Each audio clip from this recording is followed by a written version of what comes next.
Hi everyone, it's Louise with Louise McKay Art, and I'm back today to do a set of coasters that I tested out the color combination yesterday because my intention is to do a tray that matches the coasters, at least in the color scheme. So a couple little hints and tips today. Let me go over my color palette real quick. This is my Prismpour's Violet Rose. You can see the consistency. Leaves about a 3-second trace. This is Golden's turquoise with a Artist Loft metallic cobalt blue. Now a friend of mine came over and gave me some paint. This is this guy. I've never used the high flow acrylics really before. This is dioxazine purple. So this is much more thin starting out. I have to thicken that one up. I had to thicken that one up. This is Arteza's Pearl Rose. So nice little trace there, and this is the 24 karat gold. Cell Activator is American Floetrol, titanium white.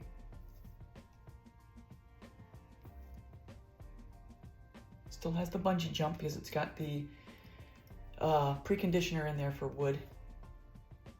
I'll have all the recipes listed below. Now in a situation like this where I have a very thin paint, it's a high flow, what I do is I will add more of the paint, the base 3 paint to this to try to thicken it up, which in this case is my Glidden semi-gloss base 3. I'll have it listed below. Since that didn't quite thicken it up enough, I add a little bit of this gel, this gloss gel, and it add a little dab, like pea size at a time. Smash it down and then stir it in, and then it gets it thicker. Now, if you need to go thinner, if you have a tube paint and you need to make it thinner, like this guy, actually this isn't a tube, this is Prismpour. What I'll do is I'll add some extra squirts of Minwax to it, and that'll thin it down. Or even water, but I try not to use as much water. And anyway, that's my tip for the day as far as how I get my paints to the right consistency. So you can start with a recipe, which for me on my pouring medium, what I currently use is this Glidden 3 to 1 part Minwax. But sometimes your paints are different consistencies to start with, so you've got to either thin it up, down, or thicken it up. Anyway, just a little bit about what I do, because most important is consistency above all else. So with that, let me get you down. I'm going to do a tile. I'm going to do 4 coasters today and then get into a tray. All right, I'll be back in a second. Hey everybody, I'm back. So a little tip. Since I've been pouring a few days, I noticed my my coasters were moving as far as the paint wasn't staying level. So I had to peel off all the paint that was up here, because after a while it just loses its level. So I got it now re-leveled, and I'm ready to go. And that's another very important thing when you're painting, especially when you're drying. You want to make sure your canvas is level, because otherwise you're going to lose everything. So a level should be part of everybody's painting room without fail. Mine's right here, simple. I got it going in both directions. You have to have it. You can't just estimate, guesstimate.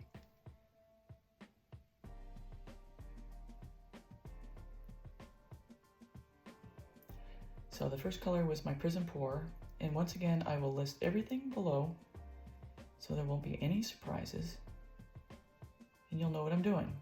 Because honestly, I have no secrets for anybody. I show what I'm doing. I might cut things out along the way, only to save time, the mundane stuff. But my attitude is, if I can help somebody, then that's a good thing. I've watched a lot of videos in preparation to start doing these things. I call myself a YouTube student.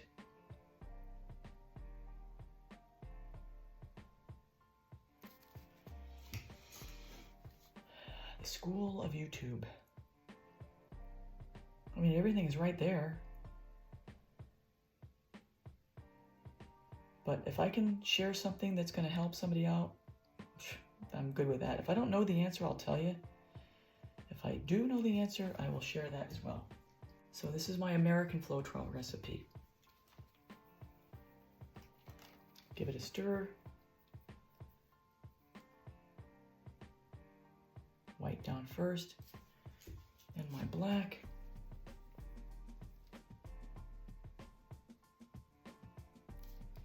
Give her a blow. So another little pointer that helps me out, I always think in terms of skimming the cell activator over the paint as I'm blowing it out.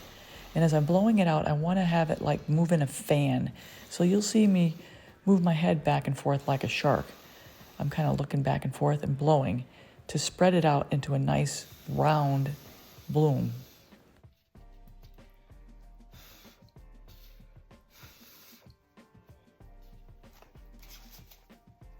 There she is.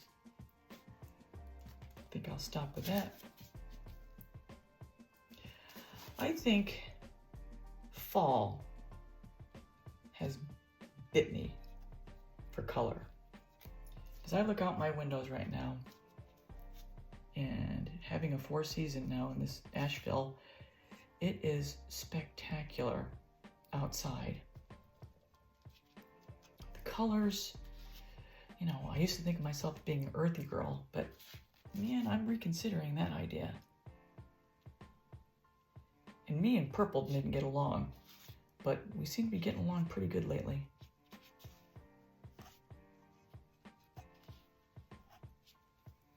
Wow.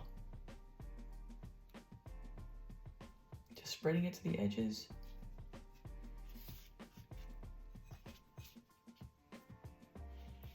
Okay. Now, look how nicely that center came back. I didn't even have to do anything. All right, here we go. Got my slop bucket over here. I strained my slop bucket yesterday, so I got a fresh bucket here. That's a slop bucket that Kathleen with Cause Creations calls it, which I think is a cute term. But that's what it is, it's a slop bucket. I can reuse all of this paint again as my pillow on something. And I'll tell you what, I've used this before on making coasters. You don't notice it, that it's a little off-white. Because when your colors do that, nobody sees anything different. And the cool thing is that the pillow has got all kinds of goodies in it. You know, it's got some cell activator that's run off. It's got all the prior colors and metallics.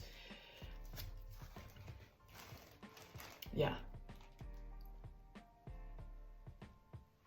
This one's looking really interesting. Now, when I do my tray, I plan on doing a weird combination bloom paint and a Dutch type blowout. Because the last tray I made, I wasn't happy with my one bloom because it spread end to end more than just stretch out. And that's just natural because of the shape of it. It's going to go more to the length side than to the width side. Because of centrifugal force. Oh my God. This thing is amazing. I think we're almost done. Just a couple more spins. Wow, if I can get the tray to blow out like this, I'm onto something. And if you haven't noticed, I think I mentioned it though, that I am going for more functional art pieces now than canvases, because I just think there's more use for that for people. If I can make beautiful tray, that would be great for somebody. One more spin.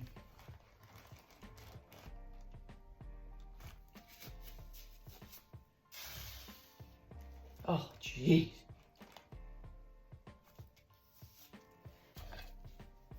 those of you that have been with me for a while, you know when I have that reaction, it's pretty good, if I say so myself. I mean, I try to be very humble, but oh my God.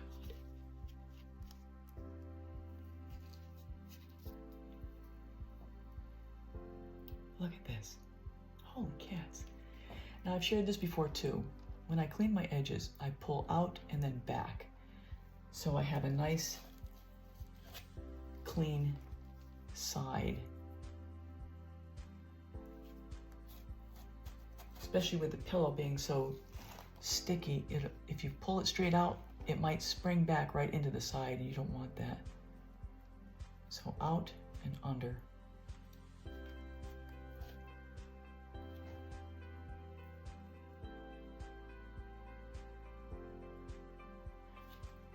So that's a wrap, folks. Look at this guy. Oh my gosh.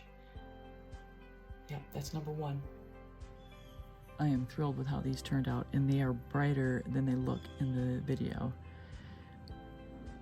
These are a set of coasters I'm making in preparation for a tray that I'm going to have as a same color palette with these guys.